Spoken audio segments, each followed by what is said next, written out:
थाना अधिकारी महोदय बुमरे जी की तरफ से 1000 रुपए प्रदान किए गए हैं। जोरदार तालियों से स्वागत। सबसे पहले तो इस भारत देश के मूल मालिक आप सभी को विश्व आदिवासी दिवस की हार्दिक शुभकामनाएं, अभिनंदन। इस राजा डूंगर बरंडा की धरती पे और माला कटारा की धरती पे आप सभी का हार्दिक जोहार, अभिनंदन।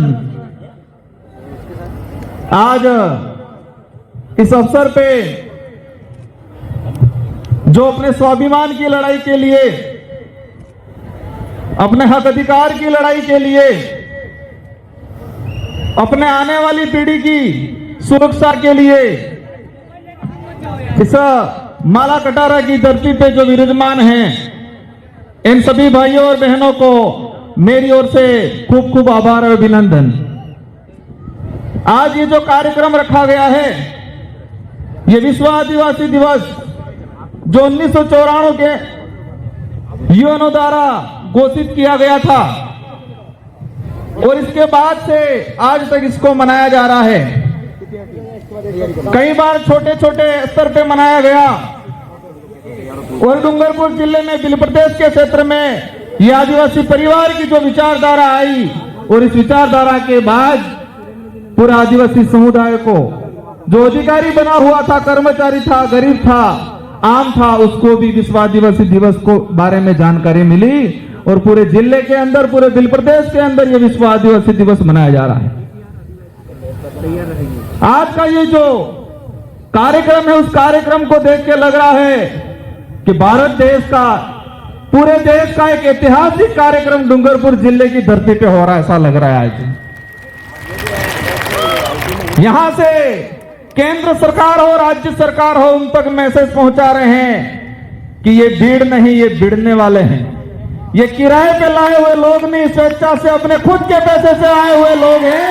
ये मैसेज पहुंचा रहे हैं केंद्र सरकार को, राज्य सरकार को, और मानगढ़ पे जो आए हैं उनको ये मैसेज पहुंचाना है कि ये भीड़ नहीं, भिड़ने वाले हैं। ये किराए की भीड़ नहीं, ये स्वेच्छा से आए हुए अपने हक अधिकार की लड़ाई लड़ने वाले लोग हैं।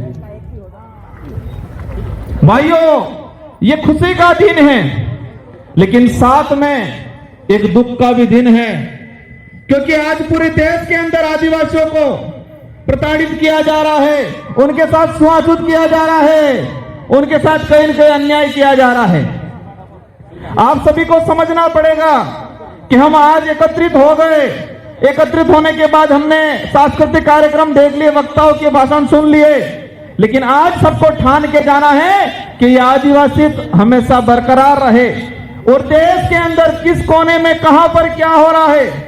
हमारे साथी आए थे, एक एमएलए थे त्रिपुरा से, उस भाई ने बताया, उस भाई ने भी कहा कि देश के किसी भी कोने में कहीं पर भी आपत्ति आती है तो पूरे देश का आदिवासी समुदाय एक होकर लड़ाई लड़ेगा। आज पूरे देश के अंदर देखा जाए कि हर कोने में कहते हैं कि व्यक्ति और समाज, जो गरीब की बात आती है, व्यक्ति या कोई समाज पैसे से गरीब हो सकता है, अपने विचारों से, अपनी सोच से कोई गरीब नहीं हो सकता है। और यहां जो विराजमान है वो सब अपने विचारों से और अपने सोच से सारे के सारे अमीर लोग बैठे हुए हैं इस मंच पे। इस कार्यक्रम के माध्यम से हमारे पूरे उदयपुर संभाग में, पूरे बिल प्रदेश में हमें मैसेज पहुंचाना है कि ये जो हमारी जो लड़ाई है, ये लड़ाई हमारे अस्तित्व को बचाने के लिए है। जो हमारा दबा कुचला जो इतिहास था, उस इतिहास को वापस उजागर करने की लड़ाई है।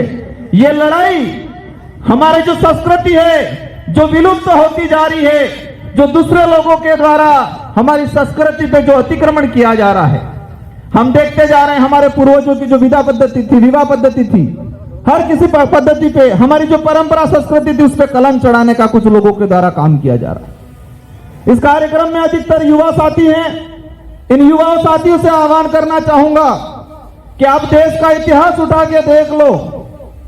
देश के इतिहास में मुगलों से लड़ाई लड़ी हो, अंग्रेजों से लड़ाई लड़ी हो, राजा रजवाड़ों से लड़ाई लड़ी हो, उस लड़ाई में युवाओं का सबसे बड़ा योगदान रहा हुआ है। तो आज आजाद देश के अंदर भी हमारे अस्तित्व की लड़ाई, संविधान बचाने की लड़ाई आप लोगों को ही लड़नी है। इसलिए ठान लेना है कि हमें मजबूत रहना है, हमें बहकावे में नहीं आना है, हमें फ्री की योजनाओं पे ज्यादा ध्यान नहीं देना है, हमें हमारे हक अधिकार की बात। आप सबको पता होगा देश में क्या चल रहा है। देश के अंदर यूसीसी कानून लाया जा रहा है, देश के अंदर डिलिस्टिंग की बात की जा रही है।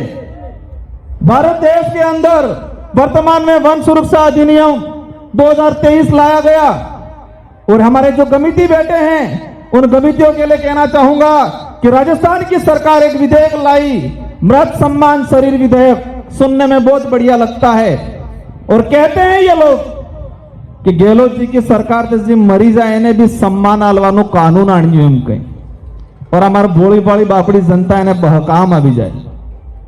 मृत सम्मान शरीर विधेयक, मैं उस सदन में उपस्थित था, हमने विरोध किया और उस विधेयक में यह है और इस विधेयक के कारण हमारे आदिवासी समाज की न्याय व्यवस्था खत्म करने का कानून लाया गया है। ये कमेटियों को समझने की जरूरत है और राजस्थान की सरकार ने हमारे आदिवासी समाज के अंदर जो पालवी कमेटी है उस पालवी व्यवस्था को, आदिवासी समाज की न्याय व्यवस्था को खत्म करने का काम किया है। आपके लिए चैलेंज का काम है, सरकार ने आपको चैलेंज किया है, हमको समझने की जरूरत है और सरकार को बताना है क्या कोई भी विधेयक आता है जनहित के लिए प्रचारित करना चाहिए, जनता से राय मांगनी चाहिए। आदिवासी समाज में ऐसे कई बड़े कांड होते हैं जहां एसपी और कलेक्टर की नहीं चलती, वह हमारे पालों के कमेटियों की चलती है, लेकिन इस सरकार ने कमजोर करने का काम किया। कहीं भी बहुत सारे हादसे हो जाते हैं और डूंगरपुर का पूरे इलाके का इतिहास निकाल के देख लो, किसी भी हादसे में जो पुलिस से नहीं सुलझता वो हमारे पालों की कमेटियों से, हमारे पालों के मुखियाओं से, हमारे आदिवासी समाज की न्याय व्यवस्था से वो कादिरा सुलझता है। लेकिन राजस्थान की गहलोत सरकार ने मृत सम्मान शरीर विधेयक पारित करके हमारी आदिवासी समाज की न्याय व्यवस्था को खत्म किया है। साथियों, कार्यक्रम बहुत सारे हैं, आप सभी से अनुरोध करना चाहूंगा शांतिपूर्वक तरीके से बैठना है। बहुत सारे कल्चर कार्यक्रम हैं, असम से हमारी टीम आई हुई है, कई वक्ता और बोलना बाकी है। लेकिन ये जो आज आप जो सुन के जा रहे हो उस बात को अपने गांठ बांध के रख लेना है, दिलो दिमाग में बिठा के रख लेना है और समय आने पे एहसास कराना है कि आदिवासी समाज पे आप अन्याय करते जाओगे और चुनाव के वक्त आप हमको लॉलीपॉप दे दोगे और हम बिखरने वाले, हम उस लाभ लालच में आने वाले लोग नहीं है। ये गांठ बांध के जाना है, ये गुस्सा बरकरार रखना है और ये गुस्सा, हमारा देश लोकतांत्रिक देश है। इस लोकतांत्रिक देश में जनता का राज हुआ करता है, लेकिन इस लोकतांत्रिक देश में, लोकतांत्रिक जो देश है उस देश में कुछ लोग राजा बनने की कोशिश कर रहे हैं। उनको एहसास कराना है कि लोकतंत्र की चाबी जनता के हाथ में है और समय आने पे उस चाबी को ऐसे लगाओ कि उनका ताला हमेशा के लिए जंग खा जाए और उनको पता चले कि नहीं, ये राजतंत्र नहीं, ये लोकतंत्र है। ये एहसास कराने की जरूरत है। भाइयों तथा बहनों, ये उनका वर्ड है। क्या है? भाइयों तथा बहनों, हमारे देश की जनता को के बेवकूफ बना दिया गया और टीवी पे गोदी मीडिया दिखा देती है कि सीमा हैदर वहां से आई, साथ में कितने बच्चे आए सबको पता है। सीमा हैदर पाकिस्तान से आई, साथ में 4 बच्चे लाई। लेकिन इस गोदी मीडिया ने यूसीसी जो बिल है उससे आदिवासी समाज पे क्या असर पड़ेगा, एट्रोसिटी एक्ट पे क्या असर पड़ेगा, हमारा जो जमीन का अधिकार है उस पे क्या असर पड़ेगा, इस गोदी मीडिया ने दिखाया। ये गोदी मीडिया ये दिखाती है कि किसी का कुत्ता बीमार हो गया, उस कुत्ते को ये डॉक्टर इलाज कर रहा है, ये दिखाती है गोदी मीडिया। सीमा हैदर आई, उसके साथ 4 बच्चे आए, किस बच्चे का क्या नाम है वो दिखाती है। लेकिन देश के अंदर जो काले कानून बन रहे हैं, इस देश को खत्म करने के कानून बन रहे हैं, उस कानूनों के बारे में नहीं बताती है। और इस कानूनों के बारे में ये जो विचारधारा के, आदिवासी समाज की विचारधारा के जो लोग हैं, इस देश के जो सोशल एक्टिविस्ट हैं, जो स्वतंत्र पत्रकार है, वही बताते हैं। हमको समझना है, जानना है और आने वाले समय में उनको एहसास कराना है कि ये लोकतंत्र है, राजतंत्र नहीं। अंत में एक बात और कहना चाहूंगा, समय हो गया है, संचालक महोदय जी का इशारा आ गया है।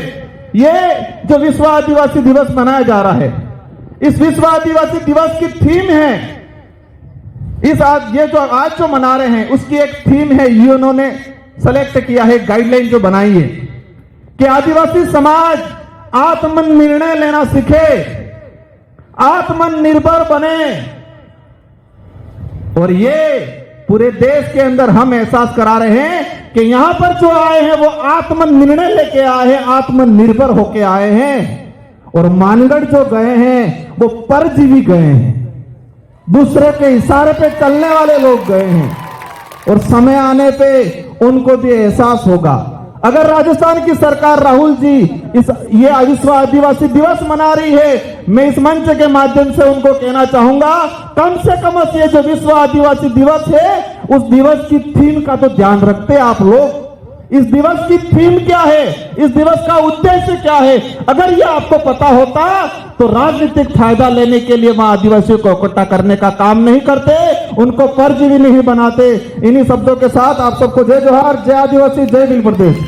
बहुत बहुत धन्यवाद। एक तीर एक कमान।